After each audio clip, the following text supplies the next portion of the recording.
My name is Rosa. I am 61 years old and I live alone in a small cottage by the coast of Galicia in Spain. This house belonged to my parents. I was born here, married here, and raised my only son here. The walls still carry laughter from long ago. But now, the silence is louder. My husband, Javier, passed away 9 years ago. Since then, the rooms have felt bigger and emptier. I spend my days cleaning, reading old letters, and watering the flowers he planted. I try not to cry when I look at his chair or touch his books. My son, Daniel, lives in Australia now. He left for university when he was 20 and never truly came back. He studied engineering, found a job, met a woman named Hannah, and built a life far away. He has 2 daughters I have only seen in photos. At first, he used to write emails and call me. He even sent postcards from Sydney. But then the calls became shorter and less frequent. The emails stopped. His voice faded like the sound of music down a long street. Still, I waited. I checked my phone every morning and smiled at his old messages, pretending they were new. I kept all his childhood drawings in a folder under my bed. I prayed for him every night, even if he forgot me. One afternoon, something strange happened. I heard a knock on the door. No one ever knocked on my door anymore. The mail was usually dropped into the box. Visitors, there were none. I opened it slowly, and my heart jumped. It was Daniel. He stood there quietly with a suitcase beside him. He looked tired, thinner than before, with dark circles under his eyes. But when I saw his face, all I felt was joy. Without thinking, I pulled him into a hug. I could hardly believe he was really there. After all these years, my son had come back home. I made tea and brought out the almond biscuits I always kept for special days. He sat at the kitchen table, looking around at the familiar walls and old furniture. He said everything looked the same. I told him nothing had changed. Except that it had become quieter, slower, older. We didn't speak much at first. There was too much to say and too many feelings between the words. But when he finally started talking, I listened closely. He said he missed me, that life had been too busy, work, family, the pressure to succeed. It had all kept him far away. I didn't want to blame him. I knew how life could be. But I had waited for so long, and his absence had left deep cracks in my heart. Then he told me something unexpected. He said he wanted to take me with him to Australia. He said I should not live alone anymore, that his house had space, and his daughters wanted to meet their grandmother. I could have my own room, my own life, but surrounded by family. I didn't know what to say. I looked around the house, this house that held my whole life. Every chair, every cup, every picture on the wall had meaning. I couldn't imagine leaving it all behind. But at the same time, Daniel was my only child. I had dreamed of being close to him again. Was this the answer I had waited for? That night, I lay in bed thinking. I remembered the day Javier and I brought Daniel home from the hospital. I remembered his small feet running across the same floor, his laughter echoing through the rooms. So much love had been shared here. Could I really leave it all behind? The next morning, Daniel looked serious. He said the house was old and far from help, that it was time to sell it and move forward. He offered to help with everything. He said the money would be useful for the future, for my new life in Australia. I asked him if he was sure. He smiled and said this was the right thing for both of us. In the days that followed, I packed my things slowly. I gave away some furniture to the neighbors, donated old clothes to the church. I kept a small suitcase with a few dresses, my prayer book, and Javier's scarf. The rest I left behind. Daniel helped me go to the office and sign the documents. The house was sold. The money was transferred to his account so we could manage the flight and the move. It all felt fast, like I was walking through a dream. One moment I was here, the next I was closing the door for the last time. I kissed the wall gently and whispered goodbye to Javier. At the airport, I felt nervous and cold. Daniel held my suitcase and told me to sit down. He said the gate was far and that he would get a wheelchair for me. He told me to wait there. He said he would return in 5 minutes. I watched him walk away. I believed him. I believed that we were finally together again. I believed that this was the beginning of something new. I looked around the airport full of people and noise, but I felt calm. I had my son again. 10 minutes passed, then 20.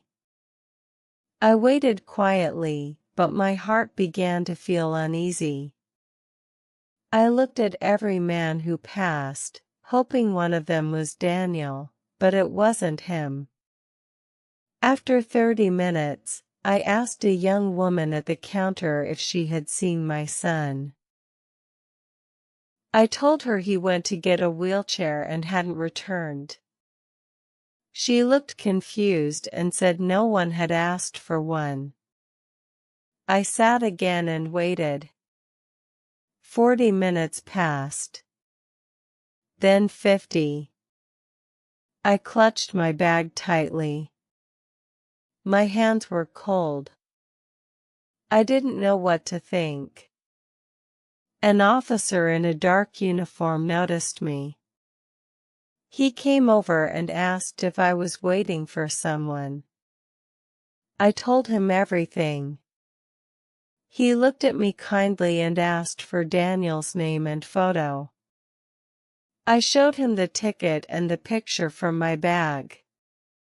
He said he would check something and asked me to wait. I nodded and sat still. My heart was beating faster now. I kept looking at the entrance, but I already knew the truth. The officer returned and sat beside me. He spoke gently, like someone delivering bad news. He said Daniel had already boarded the flight, alone. I could not speak. I could not cry. I stared at the floor and held Javier's scarf to my chest. My son had left me behind. The officer asked if I had anyone to call. I shook my head. No, there's no one. He paused, then said, "Come with me. You can't stay here. Let me take you somewhere safe." His name was Miguel. He lived nearby with his wife, Elena. She worked at a small library and loved baking bread on Sundays. When we arrived, Elena opened the door before he could knock. She looked surprised to see me, but she welcomed me inside without asking too many questions.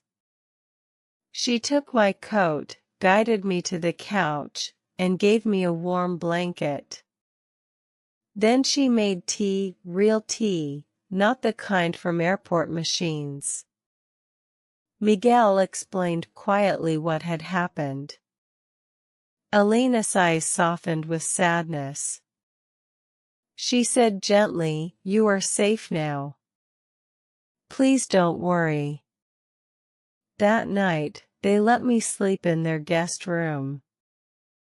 Elena brought me clean towels, warm pajamas, and even placed a small plant on the windowsill. "For peace," she said.